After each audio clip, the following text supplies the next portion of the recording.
Novelty is not necessarily good or nice. Novelty is complex. That's what it is. And so I see really a concatenation of tendencies and forces here at the end. It's only going to get weirder. The level of contradiction is going to rise excruciatingly, even beyond the excruciating present levels of contradiction. I think it's just going to get weirder and weirder and weirder, and finally it's going to be so weird that people are going to have to talk about how weird it is. And at that point, novelty theory can come out of the woods, because eventually people are going to say, what the hell is going on?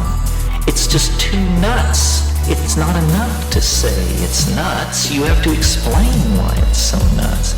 So between now and 2012, the next 14 years, I look for the invention of artificial life, the cloning of human beings, possible contact with extraterrestrials, possible human immortality, and at the same time, appalling acts of brutality, genocide, race baiting, homophobia, famine, starvation, because the systems which are in place to keep the world sane are utterly inadequate to the forces that have been unleashed. The collapse of the socialist world, the rise of the internet, these are changes so immense, nobody could imagine them ever happening. And now that they have happened, nobody even bothers to mention what a big deal it is. The fact that there is no such thing as the Soviet Union, people never talk about it anymore. But when I was a kid, the notion that that would ever change was beyond conceiving. So the good news is that as primates, we're incredibly adaptable to change. Put us in a desert, we survive. Put us in the jungle, we survive. Under Hitler, we survive. Under Nixon, we survive. We can put up with about anything, and it's a good thing because we're going to be tested to the limits.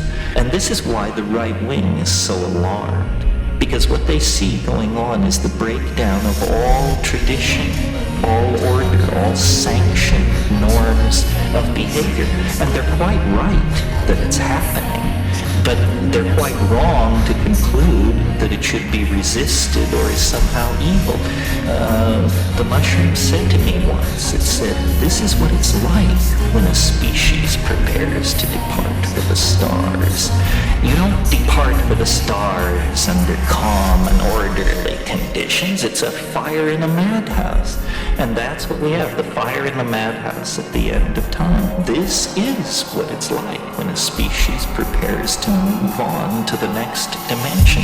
The entire destiny of all life on the planet is tied up in this. We are not acting for ourselves or from ourselves. We happen to be the point species on a transformation that will affect every living organism on this planet at its conclusion.